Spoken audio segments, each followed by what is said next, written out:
Don't buy this stock until you watch this analysis. We're going to see whether it's a buy or bust. The first metric is what I call the FOMO meter. It's how much the stock has moved in the past day as of this video. The higher the gains, the more people are willing to jump on the rocket ship and make some money.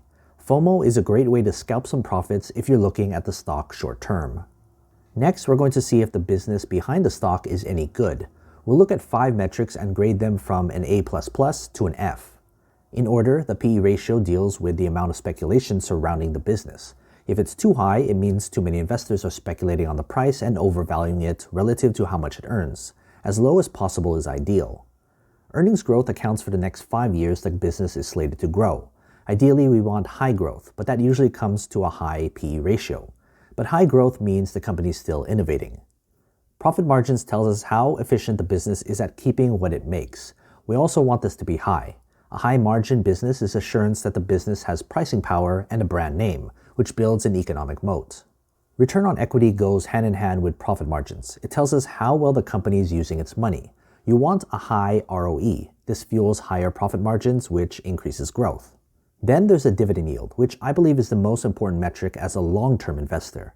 A dividend enables you to generate passive income from the company. Cash straight to your pockets in order to fuel your other investments and your lifestyle.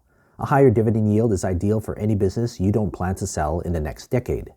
When we put those 5 metrics together, we can answer the question whether the business is any good. A score of 0 means a failed business, and a 10 makes it a 1 in a million business. A score of 5 is considered average. This is just one of hundreds of other companies I've graded. If you want access to that spreadsheet, which is updated all the time, join my Patreon. Go to patreon.com/GrowthShares or click on the link in the description. Next, should you buy the stock right now, independent of the business? We all have different investment time horizons, so I split things up based on how long you plan to hold a stock.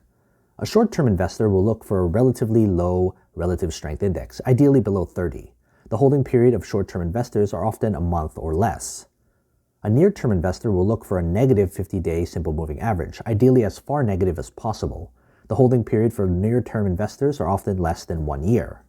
A long-term investor will not only consider the business, but also look for a negative 200-day simple moving average, ideally a very low number. The holding period for long-term investors are more than a year.